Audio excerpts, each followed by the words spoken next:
Hello there, and welcome to the Action Window with me, Action Johnny. So, if you're like me and you grew up with Games Workshop, you'll understand the level of excitement I had coming into the Warhammer 40,000 Darktide closed beta, and man, was I not disappointed. This game, or at least the beta version of it, ticks so many boxes for me as both a longtime fan of the Warhammer 40,000 universe and a player of over 2,500 logged hours of Fatshark's previous offering, Vermintide 2. Now, without spoiling too much off the bat, I will say that this game harnessed and built on Vermintide 2's magic, whilst expertly capturing the aesthetic and atmosphere of the Warhammer 40,000 universe that we all know and love. If you're watching this video around the time of its posting, you'll see that this is my very first content offering to the Dark Gods of YouTube, and I wanted to make it something memorable and high quality, even if it never gets watched by a single soul. Let's hope that isn't the case. But if you are watching this, please do consider tossing us a like and subscribing to the channel to help me work towards my goal of 250 subscribers so I can enroll in the Darktide Content Creators Program. With that out of the way, let's get into it. So originally this video was supposed to just be one video, but the script I wrote for it ended up being way too long to fit everything into one video. So I've had to break it down into two parts. In this part, we're going to look at the positives of my closed beta experience, and strap yourself in because there was a lot of extremely promising stuff to cover here. So let's start off with what was special about the limited slice of Darktide we got to experience. The first and most obvious thing being that the gameplay feels fantastic. If you're like me and you're coming from a Vermintide 2 background, there will be elements that feel instantly recognizable and familiar, but also a whole lot that's new. The most notable divergence being the gunplay and the way ranged combat takes place in the game.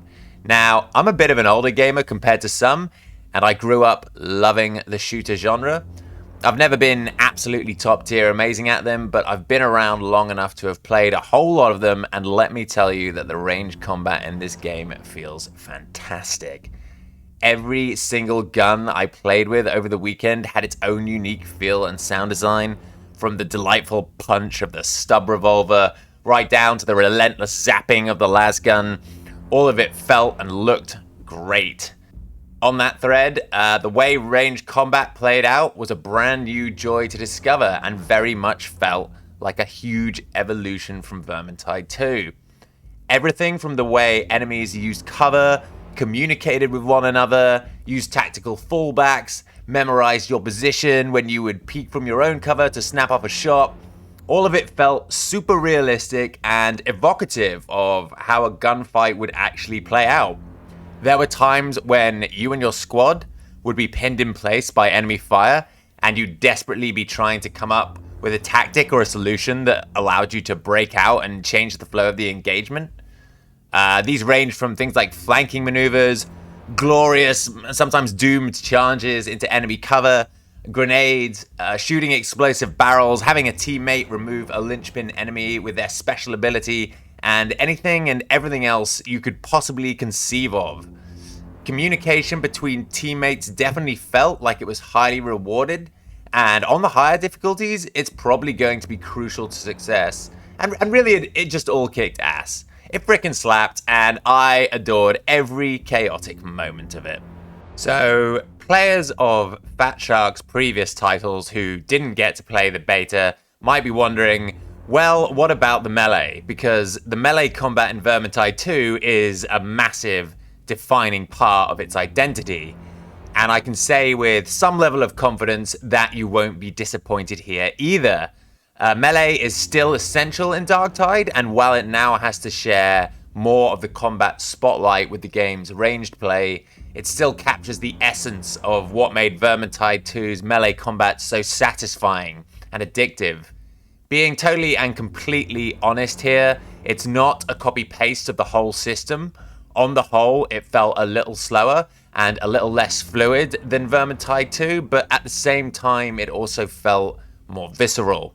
Now, when I say slower and less fluid, I don't mean you're stumbling about like a clumsy donkey, But I can say that melee attack speed feels to have come down across the board in this game, and attack animations feel, for want of a better descriptor, more authentic and less video gamey than they did in Darktide's predecessor.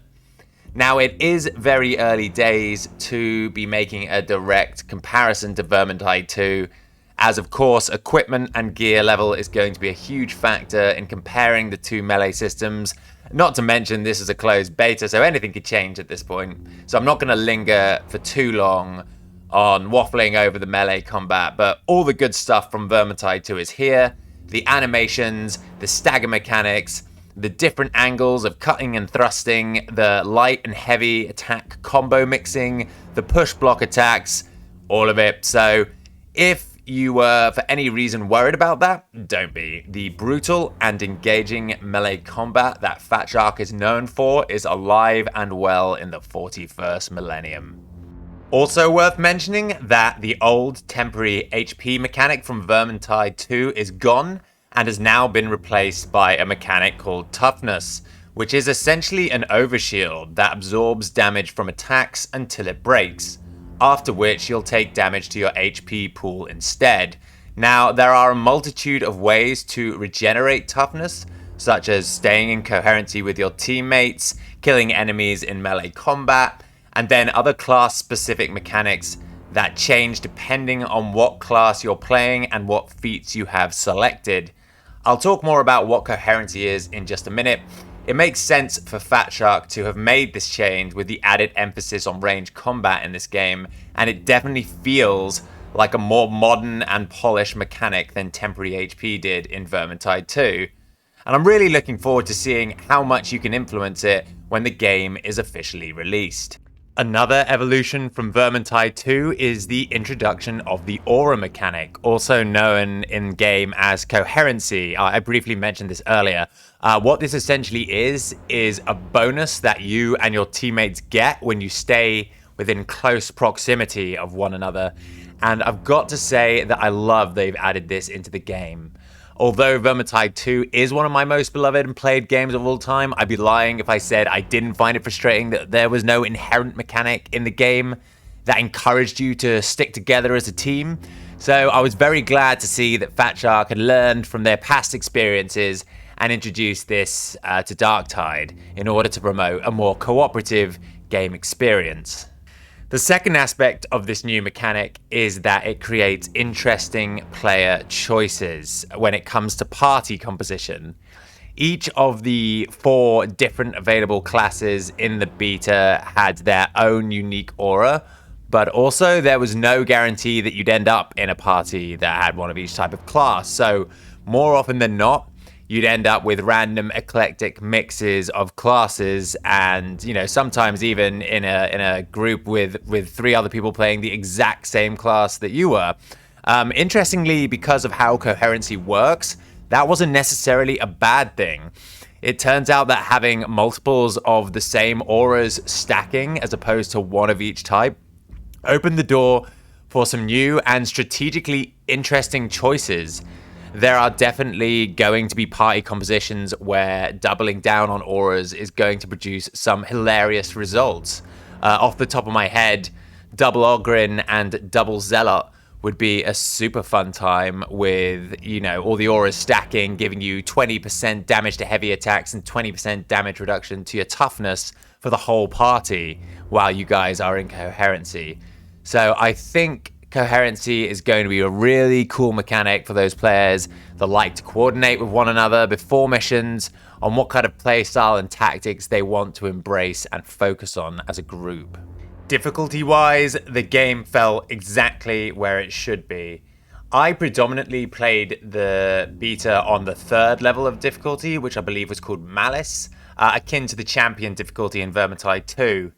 Normally in these games, I like to crank the difficulty right up, but because the beta experience was time sensitive and I was learning the game and I wanted to try and level as many characters as I could, I opted to play at the 3rd level. And this felt like the right decision, considering that player consistency in pickup groups was all over the place. Having said that, though, even though I've got a bunch of hours logged on Vermintide 2, my first day of the beta was chock full of wipes, as Darktide rightly punished my overconfidence with its shiny new ranged combat. By the second day, I'd kind of adapted more to the flow of the game, but again, death was never far, as if you start to lose party members in this game, your chances of success start to drop dramatically. Another big change I noticed from Vermintide 2 was how the introduction of multiple ranged enemies severely impacted your ability to clutch out a losing situation in a game. What I mean by this is that it felt noticeably more challenging to try and survive and push to your captured teammates when you're the last man standing and being attacked and shot at from all directions, while also being hunted by specials and everything else going on. Put simply, if you start losing members of your team, the chance of you achieving victory goes down pretty significantly, which again, I thought was cool. It very much reminded me of one of the old Vermintide 2 tips you'd get on the loading screens between missions, which said something like, stay together or die alone. Now, I did try a couple of difficulty level 4 games, which in Darktide is called Heresy, on the last day of the beta with a couple of good friends well versed in Fat Shark's previous games, and that was hands down the most enjoyable experience of the beta for me. I also managed to record the whole thing, so expect that one to pop up on the channel pretty soon. But yeah, in summary, the difficulty felt good. The game certainly does not pull its punches when it comes to punishing you for mistakes or poor decision making, which I'm a big fan of. Moving on to visual design, this was something I was a little apprehensive about coming into the game. As I mentioned earlier, Warhammer 40,000 has been a love affair of mine for a very long time, and anyone who's ever picked up a 40k novel or thumbed inquisitively through the pages of one of the tabletop game's many rulebooks will know that there is an aesthetic to this universe, and the name of that aesthetic is grimdark. To quote part of the excerpt that features at the start of pretty much every 40k novel I've ever read, to be a man in such times is to be one amongst untold billions. It is to live in the cruelest and most bloody regime imaginable. These are the tales of those times. Forget the power of technology and science, for so much has been forgotten, never to be relearned. Forget the promise of progress and understanding, for in the grim dark future there is only war. There is no peace amongst the stars, only an eternity of carnage and slaughter, and the laughter of thirsting gods. Holy shit. If that description doesn't give you chills just reading or hearing it, then I don't know what to say to you, bud. You're in the wrong universe here. But getting back to the point, there is an aesthetic that is expected when it comes to Warhammer 40,000, and boy oh boy, did Fat Shark deliver here. The visual design across the board is stunning, and in my totally biased fanboy opinion, absolutely spot on. Right from the get-go, even on the class selection screen, you get a sense that the developers have truly sought to understand the aesthetic of this universe and bring it to life in a way that is loyal to the source material, whether it's an author's description or one of the many evocative pieces of art that litter the various Games Workshop publications. Once you've made your character and hopped into the game, you arrive inside the Morning Star, the inquisitorial vessel in orbit over Tertium that serves as the hub space where your character hangs out between missions. And once again, you're confronted with that perfect interpretation of grimdark. The corridors of the spaceship feel bleak, cold, and cramped, while at the same time the sheer epic scale of things is impossibly vast. You only need to look out of a window or up through the observation dome to experience this. Similarly, with the atmosphere, it has a feel of gothic architecture and religious elements that strike you with both awe and at the same time a sense of bleakness. The magnificence of scale, but also the vague horror at just how awful a society the Imperium of Man must truly be. One thing I didn't truly appreciate the design of until right at the end of my beta experience was an area in the Morningstar called the Psychanium. It was a chamber featuring some kind of vast machine that looked both futuristic and ancient at the same time.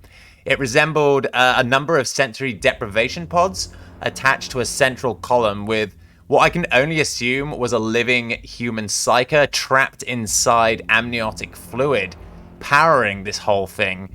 It looked both incredibly cool and at the same time abhorrently repulsive.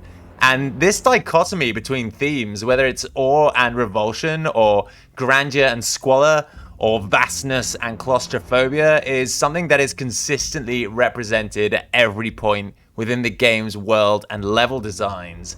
It's perfect. It's absolutely freaking perfect, and I should probably shut up about just how grimdark it all is, because otherwise we'll be here all day. So, moving on to the actual missions themselves, we were limited to an offering of 4 for the closed beta, which I've lazily designated as buboes, ammo, captain, and cryonic rods. As I mentioned previously, every single one of these levels nailed the theme of grimdark, but also alternated perfectly from huge open chambers and rooms to claustrophobic corridors and stairwells. This kind of level design had a big impact on the gameplay itself, but one thing that was consistent was that danger lurked around every corner, and very, very rarely did the game allow you to feel safe. Even when the action did relent and you were afforded a brief respite, this usually just ended up lulling you into a false sense of security that would inevitably lead to a moment of lackness that led to a mistake that led to death. And trust me when I say, death awaits you everywhere in this universe, in all its myriad horrid forms. In the wider areas, it comes from large numbers of entrenched gun-wielding enemies hidden from view in various positions both high and low, waiting for you to wander haphazardly into their line of fire. Your eyes can't be everywhere at once, and all it takes is one Mr. Renegade with a lasgun and boom, you're on your ass in open ground and at the mercy of any enemy that has a line of sight to your vulnerable, debilitated form. In the more claustrophobic parts of the level, death came from the weight of enemies surging at you from all directions, from the brutal heavy strikes of armored elites mixed in with the hordes of regular fodder enemies, from the toxic fire of one of the flamer specials, or a well-placed incendiary grenade from a bomber. The game has a sick sense of humor when it comes to whipping up unexpected ways to kill your entire party at the drop of a hat, a feature that Vermintide 2 players will be very familiar with. Put simply, expect to die a lot, often suddenly, brutally, and without any ceremony at all. Something I really appreciated about the level design was how much the landscape of each mission had been developed to accommodate player decision making in regards to gunfights. Each part of the levels were littered with incidental cover, vantage points, sneaky angles to peer through and snap shots from. Verticality was also heavily present.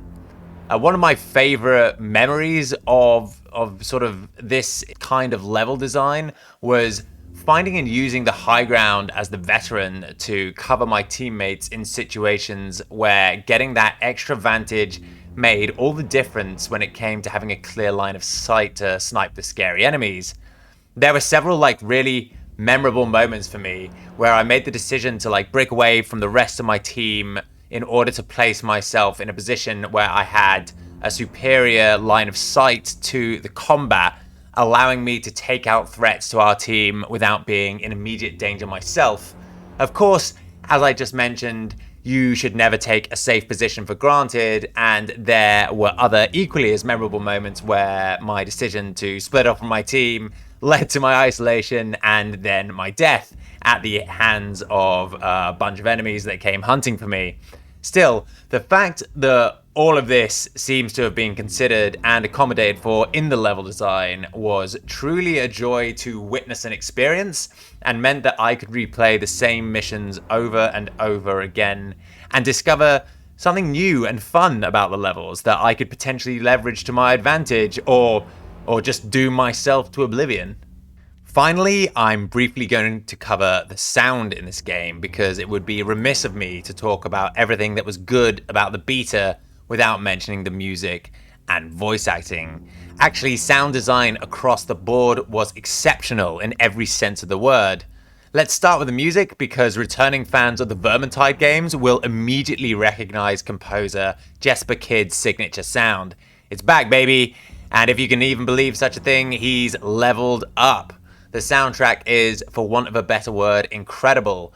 Based on what we heard in the closed beta, it looks to be crammed full of crunchy bangers that kick in perfectly at the most relevant times. In other instances, you're treated to more ethereal, synth-driven tracks that are more reminiscent of a sort of dreamy Blade Runner style of sci-fi.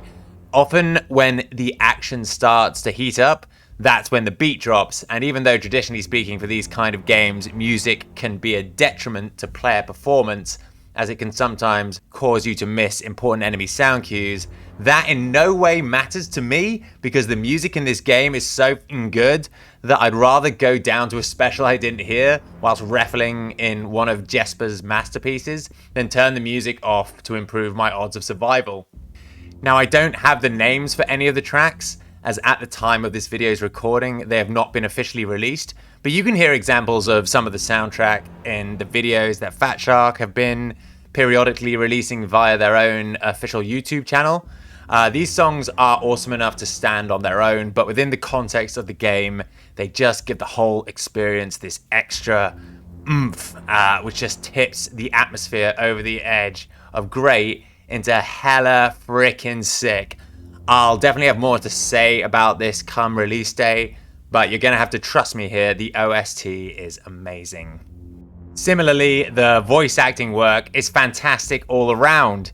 I know some people coming from Vermintide 2 had concerns about this, especially after spending so much time with the characters and the voices of the Ubersreich 5, but Fat Shark really haven't skimped here, even with the advent of being able to select your character's voice lines, or as it's called in the character creation process, personality. For the closed beta, all 3 of the human classes had a choice of 3 male voices and 3 female voices, with the Ogryn only having 3 due to being male gender only. This totaled to 21 unique voices altogether, which felt like quite a lot, and I get the sense that Fat Shark probably didn't withhold anything from the beta in that regard. So my guess would be that's what we're getting come release. Now, with the shift to created characters away from predefined heroes with established backstories, it does mean that a little bit of the banter magic of the Ubersreich 5 has been lost. But to be totally honest with you, I adored the voice acting in this game. Even though the characters we were playing were of our own creation and not already established in the game's universe, they were positively brimming with personality, and it would be unfair and frankly incorrect of me to say that the voice acting and the personalities in this game have suffered as a result of becoming more generic archetypes over pre-written characters. They haven't. I played heavily with the Veteran and the Zealot classes for the beta, and I came to love both of my characters' voice lines and personalities. From my Zealot screaming battle cries in homage to the Emperor of Mankind, right over to my Veteran's dour, grim, but practical outlook on his newfound career as an inquisitorial operative, I ended up coming to feel the same way about these new characters as I did my beloved Ubersreich 5. One thing I also really appreciated about some of the voice lines is that you would get different interactions between the characters based on the backstory choices you chose for yourself in the character creation, which was a lovely bit of attention to detail. The most notable example I witnessed of this was my Cadian-born veteran getting a light ribbing from another veteran that clearly wasn't from Cadia in regards to my homeworld getting blown up. I was like, Jesus, Mike, that's a bit strong, lay off it. But yeah, lots and lots of variety in the voices and the dialogue, and I can only imagine there will be more and more of this added to the game as it grows and new content is introduced. That's going to be it for this video. If you've found my overwhelming positivity sickening and quite frankly unbearable, then don't worry. I've got you covered in the next part of this closed beta impression series, where we'll be looking at aspects of the beta that weren't so hot. Hopefully this has given you a sense of what you have to look forward to in the full game come release day. For now, take care, and I'll see you in the next one.